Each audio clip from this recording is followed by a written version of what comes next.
하나님 말씀은 갈라디아서 3장 1절로 14절까지 우리 함께 교독합니다. 어리석도다 갈라디아 사람들아, 예수 그리스도께서 십자가에 못 박히신 것이 너희 눈앞에 밝히 보이거늘 누가 너희를 꾀더냐? 내가 너희에게서 다만 이것을 알려 하노니 너희가 성령을 받은 것이 율법의 행위로냐 혹은 듣고 믿음으로냐? 너희가 이같이 어리석으냐? 성령으로 시작하였다가 이제는 육체로 마치겠느냐? 너희가 이같이 많은 괴로움을 헛되이 받았느냐? 과연 헛되냐? 너희에게 성령을 주시고 너희 가운데서 능력을 행하시는 이의 일이 율법의 행위에서냐 혹은 듣고 믿음에서냐? 아브라함이 하나님을 믿음에 그것을 그에게 의로 정하셨다 함과 같으니라. 그런즉 믿음으로 말미암은 자들은 아브라함의 자손인 줄 알지어다. 또 하나님이 이방을 믿음으로 말미암아 의로 정하실 것을 성경이 미리 알고 먼저 아브라함에게 복음을 전하되 모든 이방인이 너로 말미암아 복을 받으리라 하였느니라. 그러므로 믿음으로 말미암은 자는 믿음이 있는 아브라함과 함께 복을 받느니라. 무릇 율법 행위에 속한 자들은 저주 아래에 있나니 기록된 바 누구든지 율법책에 기록된 대로 모든 일을 항상 행하지 아니하는 자는 저주 아래에 있는 자라 하였습니다. 또 하나님 앞에서 아무도 율법으로 말미암아 의롭게 되지 못할 것이 분명하니 이는 의인은 믿음으로 살리라 하였습니다. 율법은 믿음에서 난 것이 아니니 율법을 행하는 자는 그 가운데서 살리라 하였느니라. 그리스도께서 우리를 위하여 저주를 받은 바 되사 율법의 저주에서 우리를 속량하셨으니 기록된 바 나무에 달린 자마다 저주 아래에 있는 자라 하였습니다.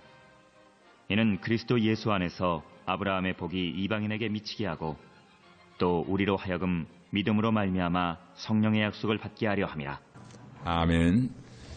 사순절 새벽기도에 오늘 또 8일차 승리하신 여러분 진심으로 축복하고 환영합니다. 오늘 또 좋은 일들이, 감사의 조건들이 하시는 일마다 예수 그리스도가 여러분과 동고동행해 주심으로 말미암아 승리의 현장이 되어지기를 주님의 이름으로 축복합니다. 축원합니다. 우리 모든 사람은 복받기를 좋아합니다. 물론 저도 고통보다 복이 훨씬 더 좋습니다. 누가 복을 싫어하겠습니까? 그러나 성경은 이 땅에 사는 동안 사람이 받을 수 있는 가장 큰 복을 무엇이라고 얘기합니까?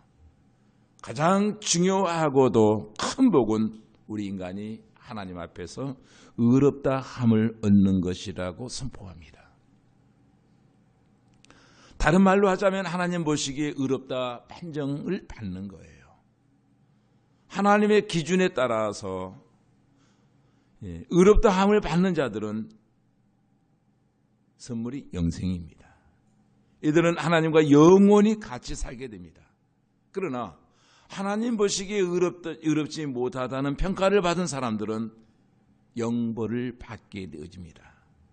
하나님과 영원히 분리된 삶을 살게 된다는 거예요. 이 영생과 영벌이 무엇인지 우리는 확실히 모릅니다.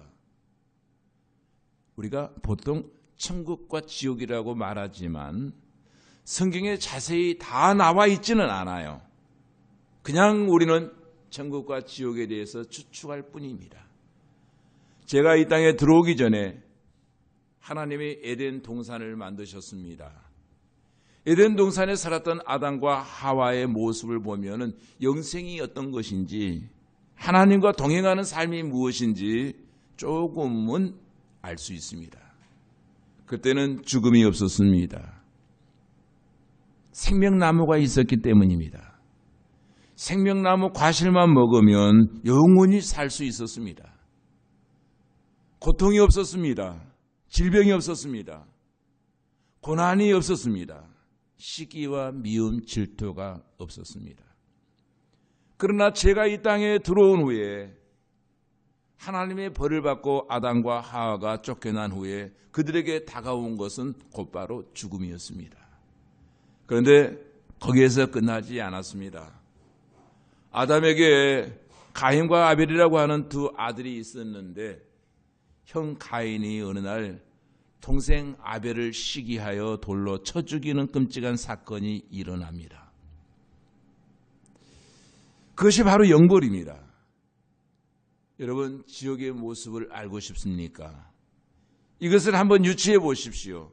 이것보다 10배, 100배 더 심할 거예요.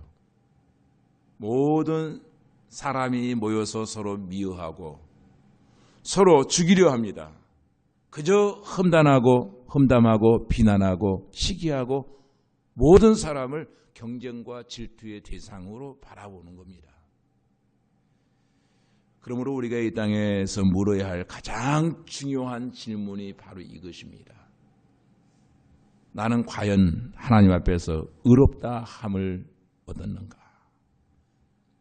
하나님의 기준으로 나를 바라볼 때 내가 과연 의로운지를 우리는 물어야 됩니다. 우리가 어떻게 하나님 앞에서 의롭다 함을 얻을 수 있습니까? 하나님 앞에 의롭다 하는 말은 신학적으로 칭의라고 말합니다. 이것은 곧 하나님 앞에서 의롭다 간주되어지는 것을 칭의라고 그래요. 여기에 간주라고 하는 말이 중요한데 이것은 좀 더 자세히 한번 살펴보겠습니다. 나는 의롭지 않습니다. 여전히 내 마음엔 더러움이 있고 죄악이 있습니다. 내가 과거에 지은 죄가 아직도 해결되지 않았습니다. 그럼에도 불구하고 하나님이 나를 의롭다고 여겨주시는 거예요. 마치 이렇게 볼 수 있습니다. 성경책이 검은 책 아닙니까? 예.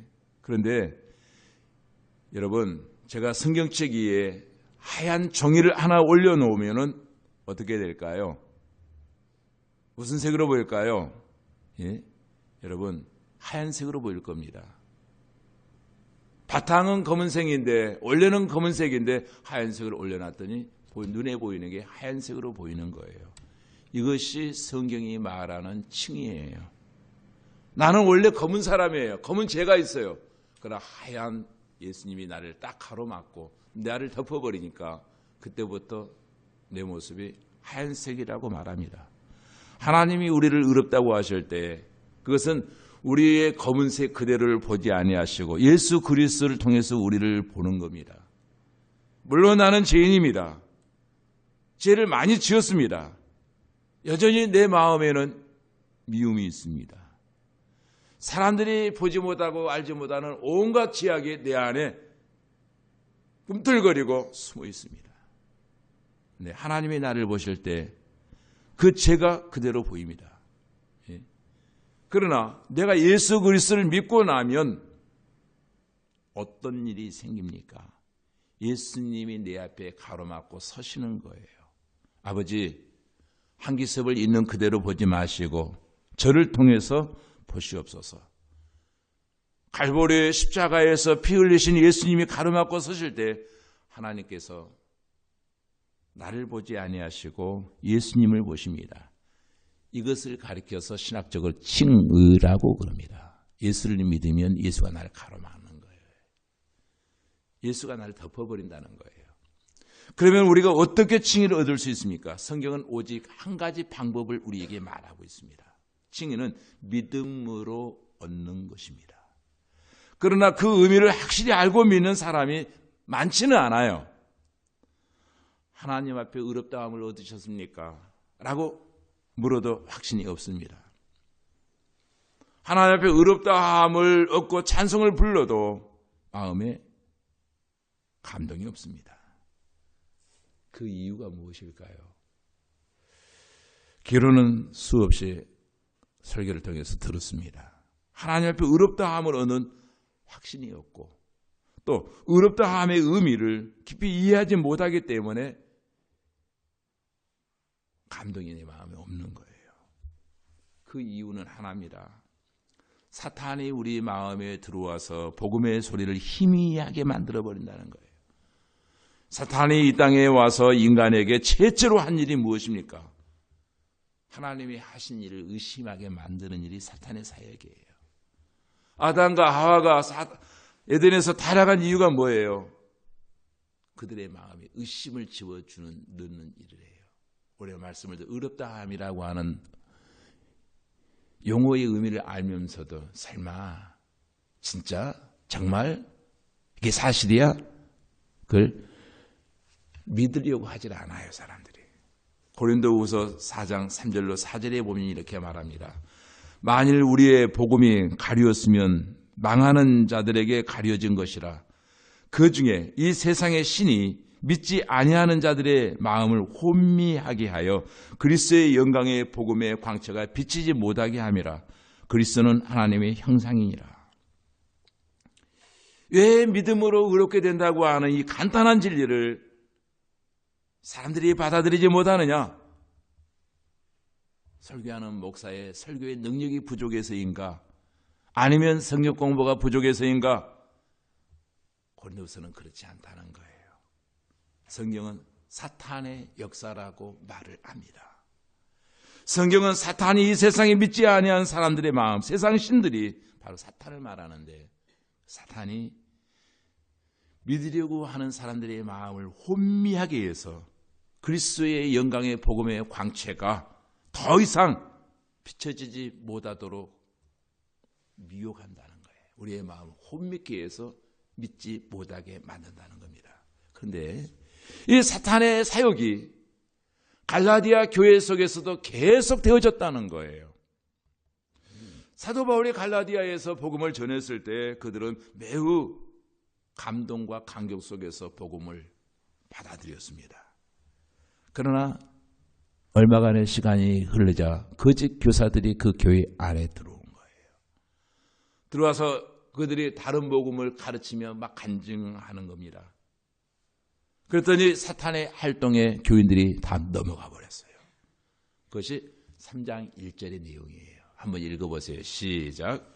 어리석도다 갈라디아 사람아, 예수 그리스도께서 십자가에 못 박히신 것이 너희 눈앞에 밝게 보이거늘 누가 너희들을 깨드냐? 아멘. 깨더냐? 사탄이 깼다는 거예요. 중요한 게 뭡니까? 사도 바울은 사람이 믿음으로 의롭게 됨을 갈라디아 교인들에게 가르쳤어요. 그리고 그것이 성령의 받은 경험을 통해서 증명되어집니다. 2절을 다시 읽습니다. 시작. 내가 너희에게 다만 이것을 말하노니 너희가 성령을 받은 것이 율법의 행위로냐 혹은 듣고 믿음으로냐. 아멘. 여기에 또 성령이라고 하는 단어가 대두되어집니다. 우리가 언제 성령 받았습니까? 여기에 한국교회 많은 성도들이 당당하게 말을 하지 못해요. 예수 믿는 순간 성령 하나님이 내 안에 거하십니다. 영은 보이지 않아요. 내가 십자가에 못 박히신 예수 그리스도를 믿습니다. 그 사건을 내 사건으로 받아들이는 그 영접하는 순간 예수는 보이지 아니하는 영이신데 내 마음 안에 거하신다는 거예요. 그럼에도 불구하고 오늘날 교회 안에서 얼마나 많은 다른 가르침이 있는지 몰라요. 교파별로 다 달라요. 예수님을 믿은 후에 성령을 받은 것이 아니라고 말하는 사람들이 교파들이 종종 있어요.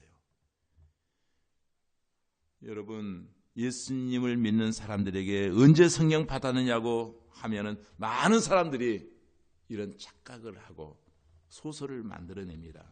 제가 예수는 믿지만 마음이 너무도 답답해서 갈멜산 기도원에 가서 소나무 뿌리 하나 붙잡고 막 흔들어대는데 등에 식은땀이 주르륵 흐르더니 하늘에서 빛이 보였습니다. 제가 그때 성령을 받았습니다. 이렇게 말합니다. 저도 어렸을 때 그것이 진짜 그런 줄 알았어요. 왜? 주위에 많은 사람들이 다 그렇게 말하더라고요. 그런데 성경은 뭐라고 말합니까? 예수님이 성령을 보내주시겠다고 약속하셨습니다.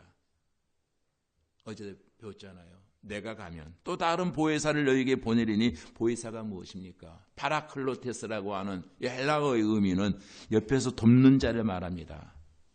그리고 예수님도 보혜사이시고 성령 하나님도 보혜사이십니다.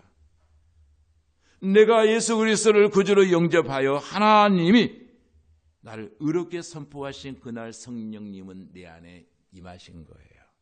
우리는 보지 못했어요. 영은 볼 수 없기 때문에. 그러나 보이지 않은 영이 예수를 영접하는 그날 내 안에 거하신다는 거예요. 중요한 것은 우리의 행위적 열매 때문이 아니라 예수 그리스도를 영접하고 믿는 자에게 성령이 임한다고 하는 사실을 최초로 통보받은 사람이 누굽니까? 고린도 교인들입니다. 그럼 고린도 교회는 어떤 교회였습니까? 파당이 많은 교회였습니다. 도덕적으로 형편없는 교회였습니다. 고린도전서를 한번 읽어보십시오. 온갖 악행과 나쁜 일들이 수없이 일어납니다.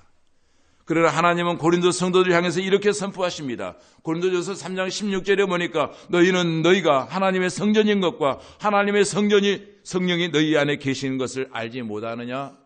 이렇게 말씀하십니다. 도덕적으로 온전하지 못한 고린도 교회였지만 이미 그들은 다 성령을 받았다는 거예요. 그게 성령의 전이라고 말합니다. 우리가 율법으로 성령을 받는가? 도덕적으로 성령을 받는가? 아니다는 거예요. 성령은 오직 믿음으로 영접하는 그 순간 성령이 내 안에 임하신다는 거예요. 예수 그리스도를 구주로 영접했을 때 성령이 우리 안에 들어와 자정하십니다. 그런데 1절을 보십시오. 어리석도다 갈라디아 사람들아, 예수 그리스도께서 십자가에 못 박히신 것이 너희 눈앞에 밝히 보이거늘 누가 너희를 꾀더냐. 말씀을 맺습니다. 하나님 앞에 의롭다 함을 얻는 자는 복을 받은 것이요, 하나님 앞에 의롭다 함을 얻지 못한 사람은 이미 저주를 받아 이미 지옥의 삶을 살게 된다는 거예요. 세상과 종교는 우리의 행위와 방법으로 의롭게 된다고 가르칩니다. 그러나 하나님은 오직 믿음으로만 의롭게 된다고 선포하십니다. 우리 모두 믿음으로 의롭게 되는 이 길을 힘써 달려가는 복된 성도들의 삶이 되어지기를 주님의 이름으로 축원합니다. 기도하십시다. 자비하신 아버지 하나님, 월요일 새벽 미명입니다. 한 주간의 시작을 오늘 또 갈라디아서 3장으로 시작합니다. 한 주 동안 아버지 하나님, 우리 모두가 예수 그리스도를 믿어 의롭다 인정함을 받은 성도답게 어디에서나 자유함을 누리며 당당하게 그리스도인으로서의 삶을 살게 하여 주옵소서. 예수님 이름으로 기도하옵나이다.